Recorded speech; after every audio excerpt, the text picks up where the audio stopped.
This is the Smoked Debrief. Light up, lock in, and let's get to it. Hey, welcome to the Smoked Debrief. I'm Hollywood. I'm Jim. Today we've got a leaf by Oscar. I don't know about this, Jim. It's like I can't even see the cigar, so how do you know what you're getting? You know, I've given someone these and they actually... No, they didn't. Yes. I was like... Come on, man. I'm serious. I'm not going to say who it was, but I'll say it. You don't They know. freaking cut the leaf that's wrapped around it? Yeah. And smoked it.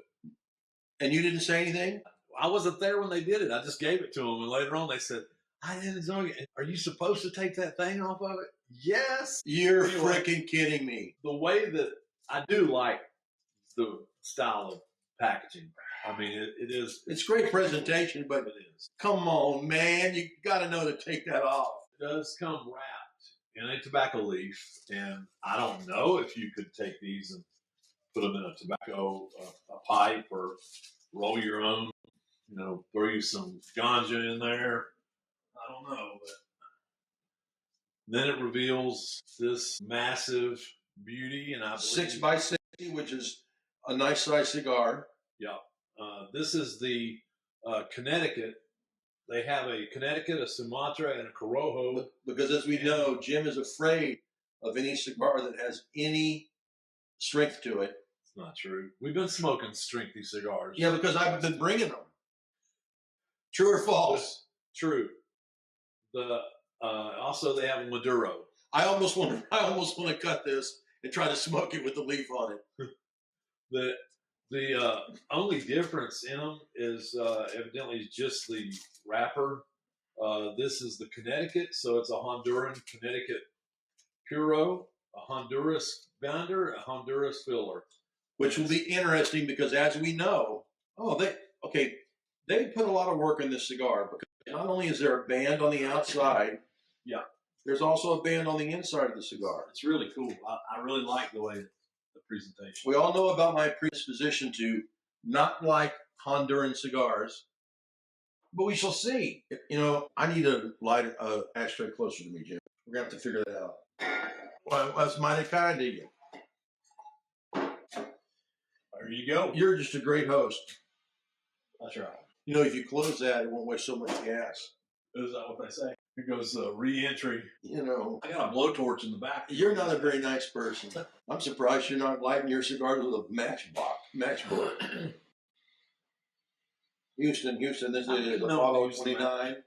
We're beginning re-entry now. So Seaball said, she's breaking up, she's breaking. We can rebuild it. We can make him stronger, faster. That's what they're saying about my knee. I don't need it. Would you consider yourself a Renaissance man? I'm not exactly sure what that means. A man of many tastes and talents? Talents, I don't know about. Taste, I do like nice shit. If I was to ask you to name 4 talents that you have that you've accomplished in your life, what would you say? I have produced children. I have started and ran businesses. Been married for 27 years. Loyally married. Been in the military? Faithfully. Been in the military. Would that be a talent, though? It'd be something you did, yeah. But what I want to talk about is Jim the race car driver. Oh. I told you you'd need that. You Yeah. just didn't listen to me. Jim the race car driver. Oh, boy. Because I know that you're a big Formula One fan. I do like Formula One, but I did not race anything close to Formula One. But tell us about how your racing career got started and how it went. Well, there's a local track here. Dirt track? My company, it was a dirt track, but now it's paved. It's Ace Speedway. And I used to sponsor some guys that were racing. We would go and watch the race. And, you know, we're watching it. Well, within 3 laps, they're wrecked and out of the race. What kind of race? There goes my advertising. Well, there's tons of different races. So This was, at this time, it was Super Stock, which is almost, Super Stock is 3 steps down from NASCAR. You've got NASCAR, then you have the Bush League or whatever it's called now. Bush Series. Infinity. Then you have, trucks. And then you have like late model, which are, I think the difference is weight and speed, and of course money. And then you have super stock. Super stocks are like most of the local tracks. set the rules for those. What kind of cars do they drive? When I drove, it would have been like Chevy Lumina, Monte Carlo, the Ford Taurus. Could you pick any car you wanted in that? Yeah, it was a body, whatever the fiberglass body or plastic body was. Depending on what engine you ran. So if you're a Ford guy, you're going to have to choose a Ford car. But I just, we would go to the races and these guys would wreck. He did win some, but it wasn't demolition, right? It was they No, it just wasn't lose demolition. control or something, or run into somebody. yeah, they just, somebody would run into him or, whatever. Shit happens. You're in the race. Somebody's going to make a mistake. And I just got tired. I was like, damn, for the money I'm paying them, I could do better than that. So, Other than running moonshine as a kid, had you done anything kind of like that before? No, I okay. I wanted to just get my feet wet, so to speak. So I bought a Legends car, Which is what? which is a Legends car. It's just a small, almost like a go-kart with a body on it. It's got like You can show some pictures during the episode too, so people will be able to see what it is. It's but it has a Yamaha 1300cc motorcycle engine in it. All Legends cars had a motorcycle engine. All had the same engine. The engine was supposed to be sealed where you couldn't do anything to it, but we all know how that goes because people look for those gray areas. But it had a Toyota rear end, so if it was created to be an affordable way for people to get into racing. Well, we'd have to go to Charlotte every Tuesday to race. And you race on the little track inside, Charlotte Motor Speedway. And the car was created to fit on the back of a long bed pickup truck to where you didn't have to have a trailer or anything like that. So, I had an old 79 50 and it fit perfectly in the back of that. No kidding. So we get there. Of course, I'm the only person there who was actually hauling their car in the back of their truck. You get there, and this was when Dale Earnhardt Jr. was very young, and he was racing. Mark Martin's son was racing, and they're all like little kids. But they have teams. They've got pit crews, all this shit, and here it is. It's just me and one of the kids that used to work for me, checking my tires and stuff. And I have no radio where I can communicate with anybody. And there was this one guy who had owned a company called Freeman's Car Stereo. John Freeman, huge fucking asshole. But he was out there, and this guy. And he was racing too? Yeah, he was based in Charlotte. His company was based in Charlotte. He had super nice air-conditioned hauler, and he had 2 Legends cars. He had a backup. And he's out there and he's got all his employees that work for him. They would all be out there running his team and stuff. So we get out there and I raced twice and didn't do well. I think out of 20 cars, I might have finished maybe. But you weren't last. Yeah, I was not at all. And so it was one Saturday, they were running the Coca-Cola 600 the next day. And we were asked if we wanted to do a parade lap the morning of the race. And so I was like, okay, yes. I hung around, and the next day we did a parade lap in our Legends cars, around the big track. Well, then they put us all in this corral outside the track where people could come and see the cars and stuff. And there was this guy there who he set Legends cars up. That's what he did for a living. And I talked to him and I said, hey, would you take my car back with you and set it up for me? He said, yeah. So he took my car, and about a week later, he's calling me and he said, Jim, he said, I got a man in my shop right now that wants to buy your car. And I was like, okay, well, I didn't want to sell it. So I gave him this ungodly figure that I knew nobody wanted. So, cause I think you could get into a Legends car for like $8,000. And I told him something ridiculous. I was like, I'll take 14 grand cash for it. And, he said, okay. And, he said, hold on a minute. He told the man said, okay. So I was like, all right. So there went my Legends car. So I took that money. You're out of the race business just like that. Out of the racing business, and then so 14 grand. Yeah, I think I paid $6,500 for it. What was he thinking?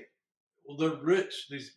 All these old rich men, you know, probably had a grandkid or something they wanted to do. But I took that money, and one of the local racers who was racing late model, he graduated to late model.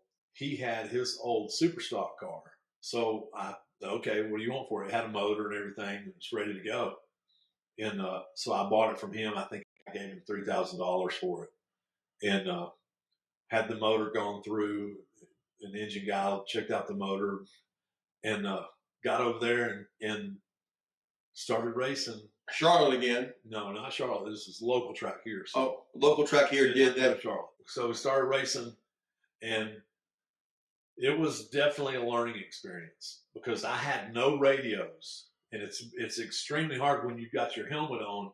You can't see. You have no idea what's going on in the race. So you just thank the Lord the track was lined, so you knew the lanes were marked. So you just have to try your damnedest to stay in the lane and maintain. Because you can't see who's coming up beside you. Yeah, you can't see. You don't know what's going on. And so that was my first. That went on, and I didn't do bad. I think my first race, I cut down on somebody and I got spun out, which it was totally my fault. I deserved that. But then I got radios. So I had a spotter, and so he would tell me, where the. And you could talk to him, or I could talk to him, and that was my first. That was the first few races that I raced, and I had that was an old black car. And then I learned, okay, this is how I gotta do this and this, and I ended up. I just decided to get another car that was better and had a few more components on it that were just better. So still the same category racing though. Still the same category. That year when I had the new car, I got out there and I decided to go for race because I was a rookie. So I decided to get into the Rookie of the Year competition. So we get out there and I had my radio guy, and he knew about tire pressures because I was the same way Tom Cruise was. I don't know nothing about that. I knew to read temperatures on the tires and stuff, and I knew what it meant. But as far as adjusting that shit, I had no damn idea. I just wanted to be able to put the car where I wanted it and it stayed. So I don't know what any of that stuff you just said to me means. I just get in the car and drive. We got out there and I finished second my first race, and it was so cool. I didn't know what was going on. My spotter is just like, you're just driving. I'm just driving. My spotter is, and they were 25 lap races. It's a 1/10 mile. So you're in a turn almost the whole time. Pretty much. There was a pretty decent straightaway. Okay. But my spotter was like, he said, you're doing good. You're totally clear. There ain't nobody around you. Just stay on the leader. I said, okay. So I'm going around, and there was a guy behind me, and he would gain on me. He would bump me going into the corners. And my spotter's like, he said, he's getting you in the corners. He said, but you're smoking him in the straights. He said, you just keep on. You keep on. Well, okay. So we ended up, like he would bump me in the corners and I'm sideways, correct it back up and just keep on going. As soon as I hit the straight, I had him. And you were faster than he was. I was faster.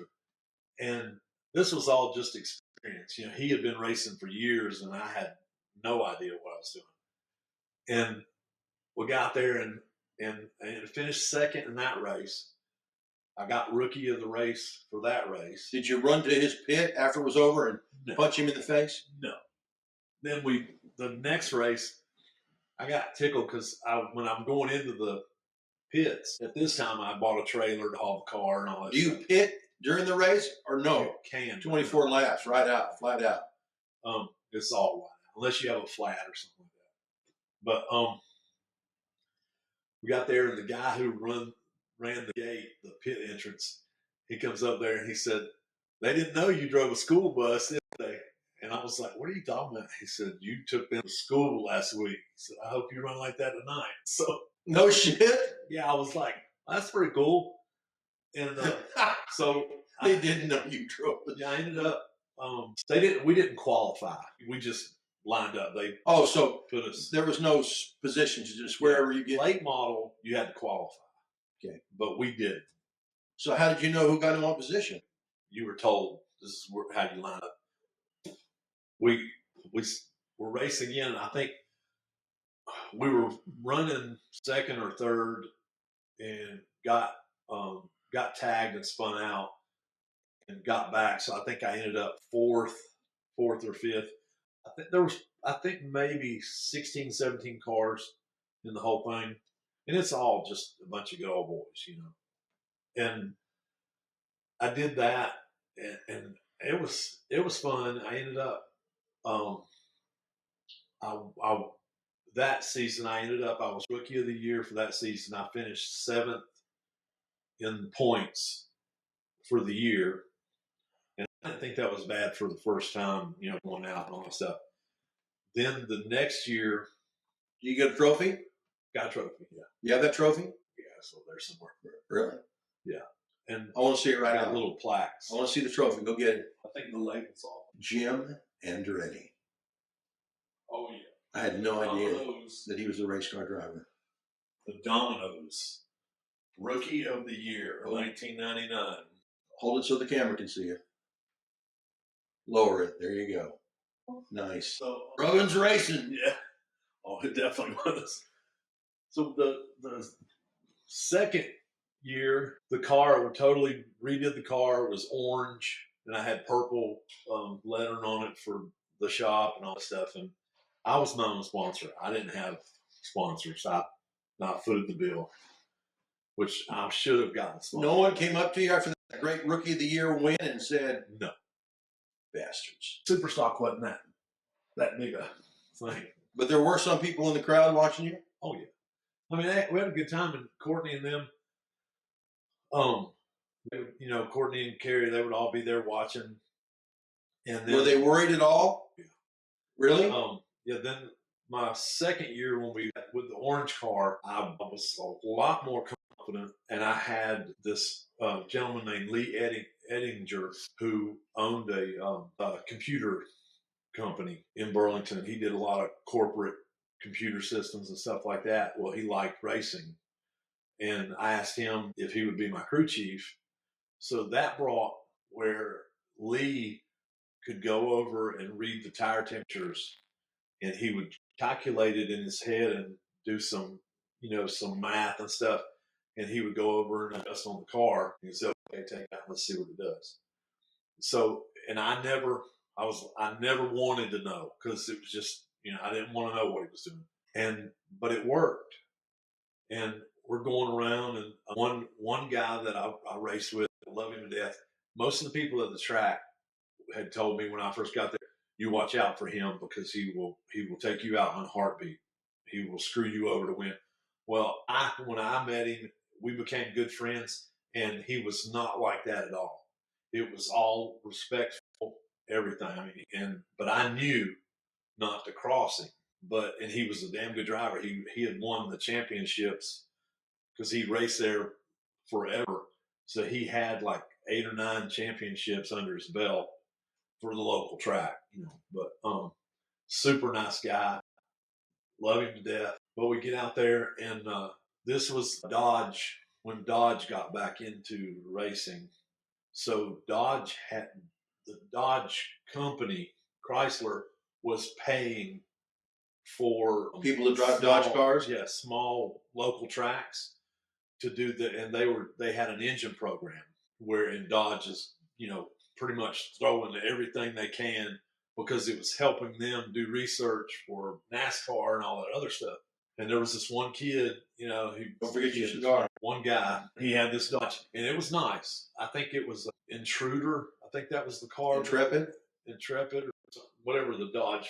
I can't remember what that Dodge model was then. But Dodge even had special rules. They could weigh a little less than us. than the other cars, which was screwed up, but for somehow they made it whatever. It was because Dodge, they didn't want to hurt Dodge's feelings. So they were doing everything they can to make sure Because Dodge is pumping money into the. Yeah. So we get there, and this kid was fast, and he was a track champion. He had won several races and stuff. And then he got into the Dodge, and we're running, and I'm first place. I'm leading. There was like maybe 10 laps to go. I'm up front, and all of a sudden, I just going into the corner.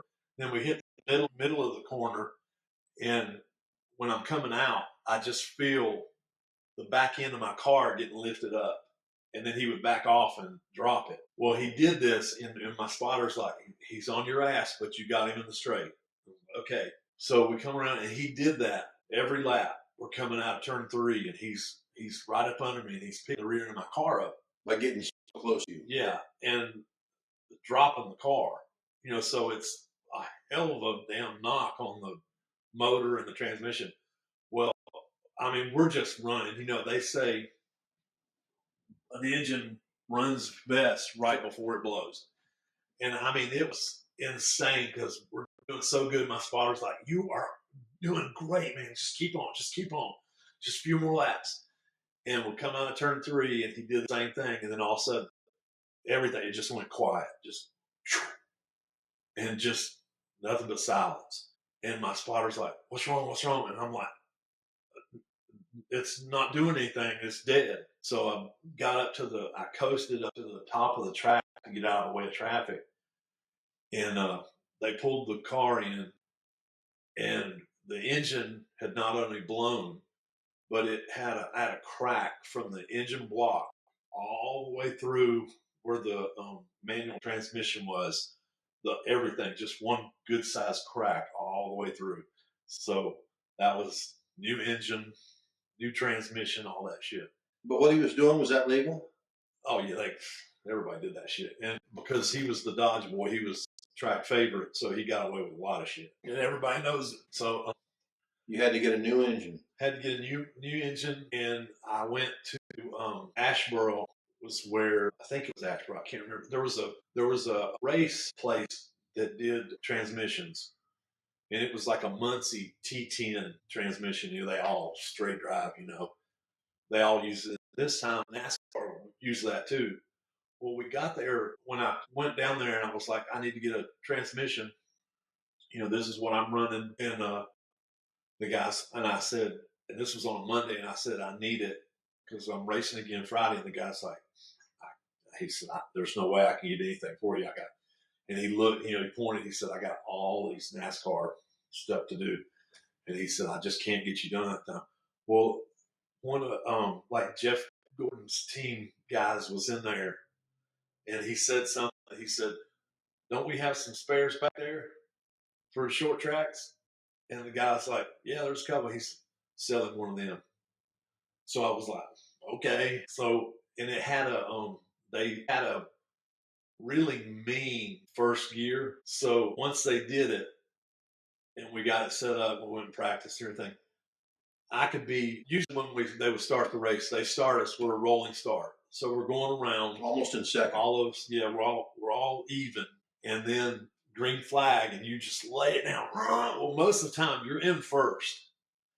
And as soon as that green flag, you're going to second. You're going straight in second. Well, I didn't have to. I could stay in first all the way to the first turn, and then I could hit second. So it was so awesome. And it was just like a pleasant surprise. And it was so damn cool because I watched videos and you can see it. The rest of them, when they shift, the car kind of backs a little bit, and I'm just still going. And then I'm shifting at the same time. They're going to third, maybe. I'm going into second while they're hitting their brakes to go into the corner. So we come out, and it was so much fun. I averaged third or fourth. I won one time, and this was the time for they did some special stuff, but they had us qualify. And I don't remember what I qualified, but they didn't qualify. They inspected the car before the race. Usually they inspect the top 3 after the race. And so they inspected us before the race. they checked the base of the air cleaner in relation to the carburetor. So when the air cleaner sits on the carburetor, it had to be straight across. It couldn't be higher or lower. And so they checked it, and I passed. We raced, and I won. We get pulled into the impound, so we go through the inspection. And he came out and he said, "Bring me your carburetor and your air cleaner." He was checking the exact same thing he checked before. I'm like, okay, I'm not worried about this. Go in there, except when he checked it before the race, he had a straight edge, stainless steel straight edge ruler. When he checked it after the race, he was using some kind of pamphlet that he just picked up off of a desk. And he's putting on there. Well, they disqualified me because he said that it was off. My alignment was off. So I lost that race. And I complained. I called NASCAR that next Monday, and I complained. I said, there was no standard of measurement when he checked us after the race, the inspections. There was no that was not a standard of measurement. And then that next Friday, he comes over, the head inspector comes over there, and he said, if you had a problem with it, you should have said something to me. I said, you used a piece of paper. He said, it was a straight edge. I said, no. I said, there's not a standard of measurement. A piece of paper is not a standard of measurement. And you screwed up. And I lost the race because of that. And I never, it wasn't reversed or anything. They don't reverse their decisions. But I was so pissed. And you can look, everybody knows I won that fucking race. So, but the second place guy was my buddy. That Friday, that following Friday, I had my plaque where they had gave it to me, and I went over and I took it to him. I said, "This is yours." I mean, we were good friends.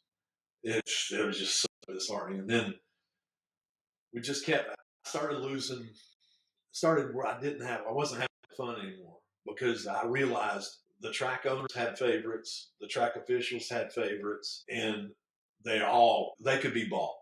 And I don't care who sees this. This was years ago, but they can be bought, and they could definitely be bought back then. And it's not sour apples or anything like that. It's the way it was. No, it's just fucking bullshit. Kiss my ass. And using a piece of paper. That was all bullshit right there. We got in there, and I was like, okay, fuck it, we're gonna run. So I started cheating, and I had a drive shaft, a carbon fiber drive shaft made, which dropped the weight a lot of weight, rotational weight, everything. It wasn't much, but it doesn't take much. It made a little bit of difference. And I made friends with this gentleman named Harold Terrell. He's not alive anymore, but Harold was the carburetor man for everybody at the track. They always took their carburetor to Harold to tune it. And you could go to his house, and in his garage he had this Holley carburetor set up where he would set the carburetor on it, cut this airflow machine on. Well, and you could see it. It would go through, and he could, he'd run smoke and gas through it, and you could see how it was feeding, and he could measure all that stuff, and he would tune it. Well, Harold took a liking to me, and he ended up, oh my Lord, dude, that's some good ash.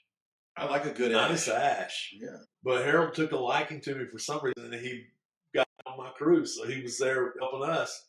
It made a lot of people mad because they were like, damn, Harold, what are you doing?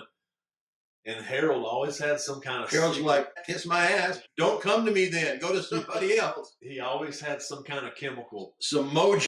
He'd come over there and he'd say, I'd be in the car waiting to back out, and Harold said, I'm going to put something in your tank, so hold on a minute. It's like, okay. And he'd throw something in the tank, and you immediately smelled it. And I'm like, and I'm looking up at him, he's like, shh. So we go out there, and I mean, we're running great. Has, such a good time.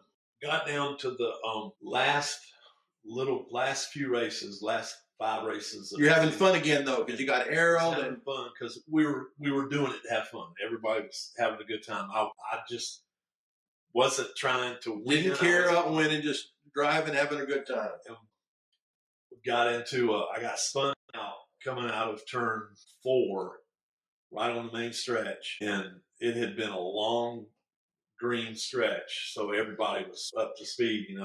Well, I got spun around and I'm facing the wrong way. And here comes my buddy, and he ramps up over me and comes back down. Well, Carrie and Courtney were out there. That was the last race they came to see, because it looked way worse than it was. But because I remember getting out of the car and I walked up to the stands and I was trying to find them, and somebody was there. I was like, okay.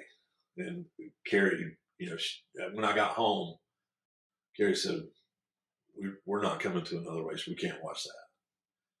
It's like, okay. So I was fine. The car was fine. And we started racing again. It was the last, third to the last race. And I had an opportunity that Dodge was in front of me. And it was him and some other guy was running first. The Dodge was running second. And I was in third. And we're going, we're hitting the corners, and there's lane markings. So you had room. You could go 3 cars wide around the corners. Yeah. Nobody did, because there was so much trash thrown up on the very high part of the bank. You didn't. And I'm like, I'm not backing off, because this fucker was an asshole. And I was not backing off. And I was about midway over his rear tire going into the corner. And so it's just a matter of balls right then. So all 3 of us. And I'm like, fuck it, I'm going. If it kills my tires or whatever, I'm going. Well, we get up there. Everybody's making it through. And then all of a sudden, he gets a little squirrely. Comes up, hits me. And I end up spinning, going straight into the guardrail. And I think he went up the other way into the wall. I got out of that fucking car and I jumped up. I got up on top of the guardrail that I hit, and it just went, woo! And the damn crowd went nuts. Then Tuesday, I got a letter from the Speedway suspending me for the rest of the season for unsportsmanlike conduct. And I will have to find the letter, but I still have the letter. It said, you were racing and you went 3 wide into turn 3 and which caused an accident. So I got booted out, suspended, because I was fucking racing. It's the biggest bunch of horse. Can you imagine some NASCAR guy getting that letter for going 3 wide in a turn? Freaking crowd would be going crazy. They'd be giving him a medal. After that, I didn't race anymore. They sent me a letter the next season that said you're okay to race. So we decided, okay, there's no money. Superstock doesn't pay jack shit. Any money that we do win goes right back into the tires. 3 times what the money we're in. So I said, let's do late model. Let's bump up, because the car is exactly the same. It's just a little weight difference. So, and Harold, he was like, okay, I'll help you. Let's do it. Yeah, I'll get that thing tuned up. So Harold's a great guy, right? Harold he's so nice. And he did it because you weren't a dick. Yeah, I just was having fun. So we didn't race every week. We didn't race, but it would be like, I'd be looking at the car on a Thursday, because I kept it. This is at the old store. I kept it, had its own little bay, and I would have it up on the stands, and so I could work on it and stuff. And I would just call them on a Thursday and say, you want to go racing tomorrow? And like, everybody was like, okay, yeah, let's do it. So we get there, and Harold have his, whatever he was putting in the tank, he'd have some of that ready. That moonshine he's making on during the week. And there was no way I could keep up with the lead guys, because way too much money. But there was maybe 6 or 7 of us that were local guys, and we had our own little race going. So we might have finished 9th and back, but we had our own little race, and we're having a good time. And it was so fun. Well, then we got to this one. It was a big 125 lap race that they had. And usually late model ran 75. That's a lot of laps. Yeah. Is this a bigger track? No, same track. So we got, we were running. I think all I remember is I passed a person, and it was an accomplishment, because I was like, okay, I'm doing all right. I got past that guy. You passed a real racer or one of the group? Some guy that It's the guy who sponsored the Superstock race. His name's on that trophy. We're doing great. Well, then by this time, the leaders, because they're so much faster, They're getting ready to lap me. And my spotter, he said, okay, he said, you got the leaders coming up. And I said, okay, I'm going to say hi. So you let their spotters know. So we're going into turn one, and here come the leaders, and he meets me in the middle between 1 and 2, nails me, gets me sideways. The second place car T-bones me, and everybody, and he did it on purpose. You can watch. I don't know if Did he keep running? He kept going. The first place guy did. He kept going. Well, they threw a caution out. But that is the one time after a race that I went to somebody's pits and had words. But you can watch after they recorded the races, you know, and then you could buy the tape. Well, I got a copy of that tape. And you can see, you can hear the announcer. The announcer was a former racer. And when the wreck happens, he's like, why did he do that? Why would he do that? And then you hear the announcer, he's like, I know why he did it. His damn tires were just gone, and he needed a caution. You heard him say that? No, they didn't say that specifically, but the announcer was like, why did he do that? I know why he did that now, and that was it. And he needed a caution. It screwed the second place guy up because his car was gone. My car was V-shaped now on one side, and it hit so hard it knocked my helmet off. No shit. Yeah, because I was seeing stars, and they were all like, stay in the car, stay in the car. It was unreal. But I did. I went to after it was over, I went to the pits, and I told him, I said, it stays right here on the track, but I owe you one. And I said, I just want you to know, it stays here, but I owe you one. And so I knew from outside doing business, I'm acquainted with the guy because we had done work for him or vice versa or something. And his sponsor was a good customer of mine. But that was the last time I raced my car. Then there was another guy who had 2 cars, and one year they had twin 125s. And he asked me, he said, will you come and drive my second car? I was like, oh, hell yeah.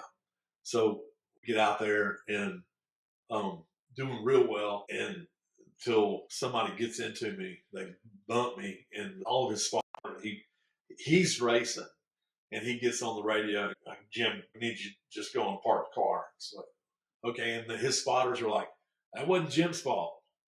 Jim didn't do nothing. And he said, just go ahead and park it, because he couldn't afford to have the car get messed up, because there is retaliation on the track, So I parked it, and it was so fun though.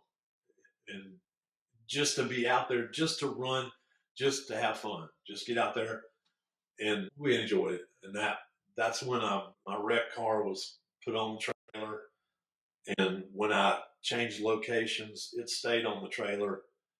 And the guy who let me drive his second car, he ended up coming and buying my car, and I got out of it.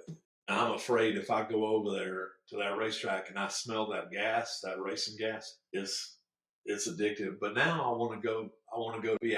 I want to take the Aston to VIR and do road course. And I think that would be fun. Is that one driver, or do you need a co-pilot? I think you can have 2 people in there.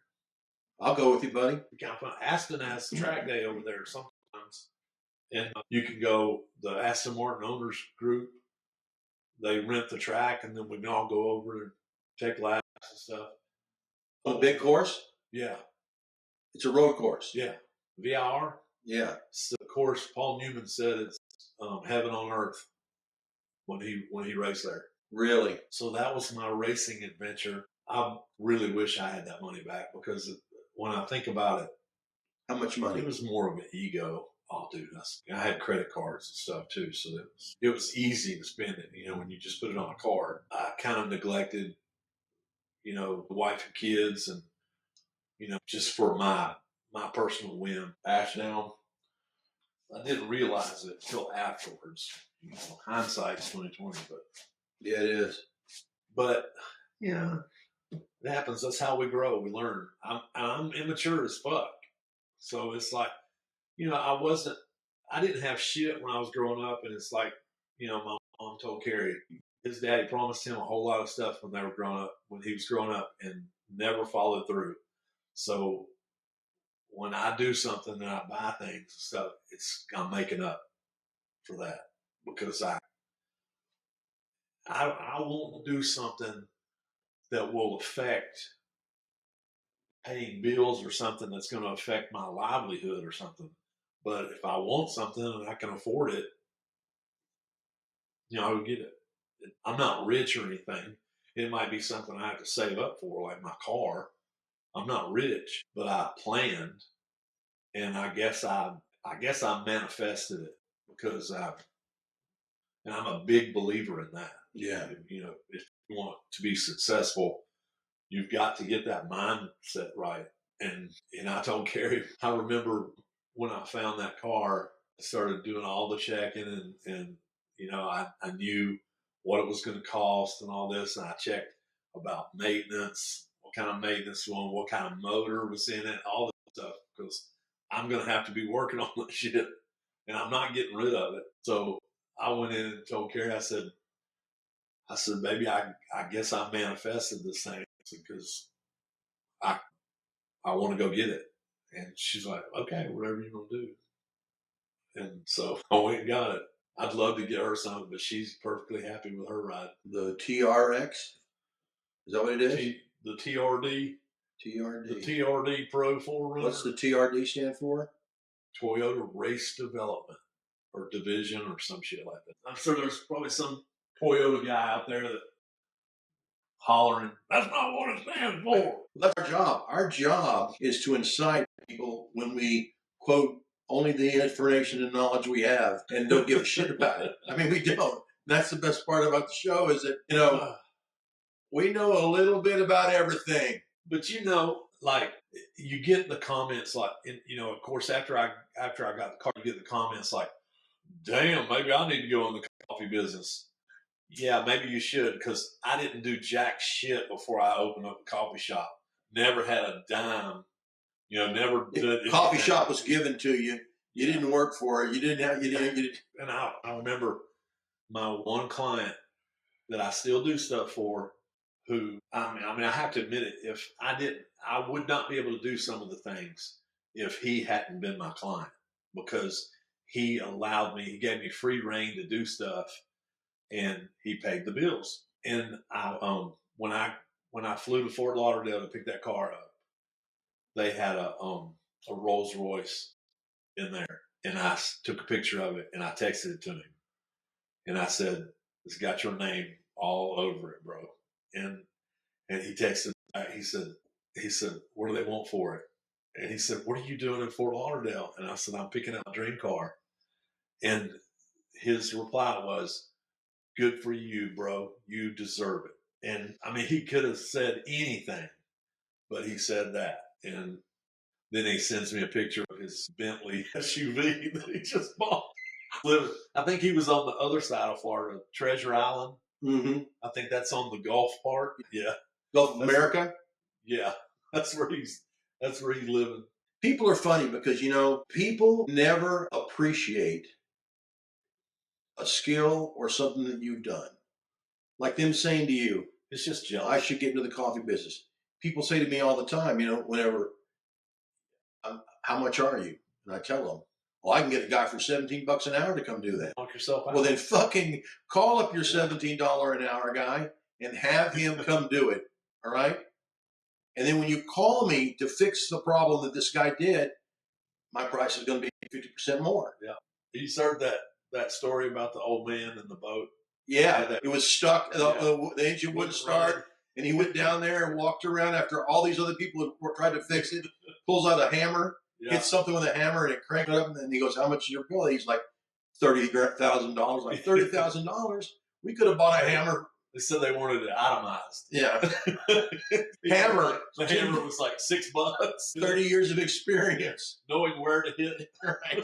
That's where the rest of it was. Some of the richest people out there are plumbers, and I wouldn't want to do that. No. That's some damn talent, though. There's a couple of things I will not even try to do myself. If something goes wrong at the house, I'm calling it with the plumbing. I'm calling the expert because I could only fuck it up more.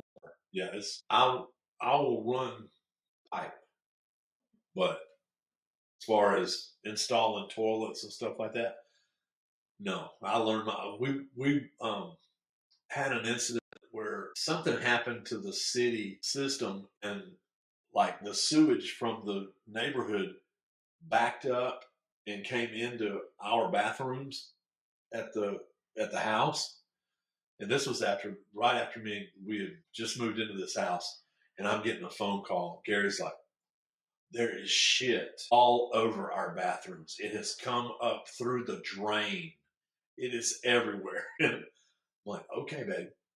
So call the insurance company, call the city. And I'll never forget, the city came out there. Carrie called me. She said, the city is out here. They're in hazmat suits. They have got respirators on, everything. It's like something out of a space movie. So I called the city and I said, do I need to move my family out of the house? And they're like, no, sir, it's just a small backup. There's nothing to worry about. I said, well, why do your people have hazmat suits on and respirators? Oh, that's just standard procedure. I said, okay, whatever. So fortunately, Helicopters overhead, you know. Fortunately, I had the hindsight to have that covered. That is a separate rider on your insurance, that backup. Well, they got covered, and they come out. Of course, they stripped the bathroom out and everything. And the back bathroom, I said, I'd like to remodel it myself. So here's an excuse. Yeah. So how'd that go, Jim? It went pretty well. I learned how to do prep the shower, the floor pan, and get the floor pan put in and everything. I studied up and started looking. Got all that stuff done. I went and bought Growy fixtures, which are this German company. They make really nice fixtures. Not like gold or anything. The function of them is really cool. And I went all copper pipe, and I'm soldering all the pipe and stuff. And at the time, there was no floor. So I'm like standing on the floor joists, and you can see straight down into the, underneath the house. And I had my Clark Griswold moment. I'm soldering this pipe. And of course I had flip-flops on. So I'm soldering this pipe. A piece of solder drops down, hits me on my foot. And I'm like, oh shit. And I lose my balance. And what's the first thing I grab? The pipe I was just welding. It's I was just soldering. So I'm like, oh my God. And I just get out and I'm just laughing. It was just so damn funny. And I'm like, I'm glad there was no video cameras in here to record that shit. But I got the fixtures in. I did not tile. I had somebody come and do that because I don't have the patience. So is Carrie, it's an okay you call an expert in, or is she worried about the price? She would rather us do it. Because like right now we want to remodel the main bathroom and the kitchen, and she wants us to do it, and we can. But right now it's like, when are we going to be able to do it? It's when we both get home. We're just. That's exactly right. I don't feel like doing a ton of work when I'm done working. You know what I mean? Except this is fun. This is fun, and this was a good smoke. I'm glad you liked it. This was a good smoke. I mean, you can see I'm smoking it all. So, what was the craziest thing you had happen when you were in service? We set alert. Yeah. Which meant for 7 days we lived in the alert facility with our crew. And the alert facility there'd be a certain number of airplanes on alert at all times, ready to go toe-to-toe nuclear warfare with the Russians or the Soviets. So for a week you slept in the alert facility. If you went anywhere on base, you went in our 6-pack military trucks. You could never be broken up into more than a group of two groups. There were 6 of us on the B-52. So if 3 of us went to the base exchange or 4 of us went to the base exchange, The other 2 guys would have to either be at the alert facility or they could be in a truck somewhere else. And at all Air Force bases, to my knowledge, the alert facility was at the airplanes by the runway. Once a week, usually we'd have a report to aircraft, or the klaxon on the base would go off. And that meant getting the freaking trucks, if you weren't at the alert facilities, drive like crazy people, go through the throat off the taxi that led to the runway. You'd drive through, there'd be a code, the security police would throw you a code, you'd throw the answer to the code, and you'd drive to the planes, you'd get in the planes, and we carried 10 radios, which were like pagers with voice, one-way voice. Yeah. And as we were driving, we'd be getting the message. And the message would either tell us what we had to do. Yeah. Start engines, taxi takeoff. It let us know the preliminary. And once we got into the plane, we would decode the rest of the message, which would tell us if we were taking off or whatever. Taking off, that'd be bad. That'd be, because they don't want us taking off the airplanes unless it's the real deal. But in Guam, our alert facility was across from our squadron. So it was like a 1.5 mile drive from the alert facility, where we slept, to the airplanes. Okay. So if a new guy, a new lieutenant got on your crew and they have to go through the certification and they're certified for the first time, they're crazy nervous because, they've never set alert before. And, it's serious business, because if you don't get to the airplane in a certain amount of time and you're not ready to go and you don't get the message decoded, that is reported right to the president. Sortie number 2 at Guam did not respond in the proper amount of time. So that would be your ass. That was so. Like I said, the alert facility was across from the squadron, so we'd park our trucks in the parking area right in front of we'd pull out of the alert facility, we'd go down this alert crew only road. It would take us down this hill, and we'd turn down this other street, and then we'd go in through the throat. So we would used to, when we had a new guy, we would all get up at like 3 a.m. and go get in the truck. We'd leave one guy behind, and we'd let the other crews know, and the controller who controlled who came in and out of the alert facility, there was an entrapment area, with a double lock, and you had to come in, show your badge, blah, blah, blah. He had a loudspeaker, a speaker system that went to every room. And so we'd all get in the trucks, except for the new guy, because he'd be in bed sleeping. And the controller would click the mic on in his room, and he'd say, full alert force, report to aircraft, report to aircraft. We would all leave. And we didn't have tankers on alert. We were one of the few bases that just had bombers. So it was just us guys. And the minute he came out of his room, we drive off and leave him. And the minute we got on that decline down that hill, he couldn't see us. So we'd drive around the corner and we'd come back and we'd pull up on this side of the alert facility. One night we did that. The guy runs out and he's like crazy. He runs to the controller's place because the controller kept all of our car keys. He reached inside the window. He said, they've left me. And the controller, he's like, sorry, Lieutenant. I don't know what to tell you. He reached in and grabbed his keys because the squadron was right across the street and the squadron parking lot was there and his personal vehicle was there. He was going to get in his personal vehicle and drive his personal vehicle to the aircraft, which meant the security police would have fucking shot him. Yeah. Because he'd been trying to get this private vehicle into the throat. But we left a guy behind, Major Pro Thompson. He sees the guy run out through the gate heading towards the parking lot. And so he runs out and he's chasing him. He says, stop. He goes, they left us. Probe has to tackle this guy and tell him, it's only a joke. No. And he wasn't listening because he was freaking the fuck out. And we parked the trucks and we walk around the corner to look and enjoy the foolishness. And we see him halfway to the parking lot with Probe on top of him. We didn't do it again. We've probably done that for 3 or 4 years, We're different. Was it like for all the new junior officers set alert for the first time? Bro, our hearts were beating so fast. Just thinking about what the ramifications would have been. We'd all been court-martialed, every one of us. And on that note, the leaf by Oscar. Good smoke. Great Connecticut smoke. Well, I'm Hollywood. I'm Jim. And this has been the Smoked Debrief.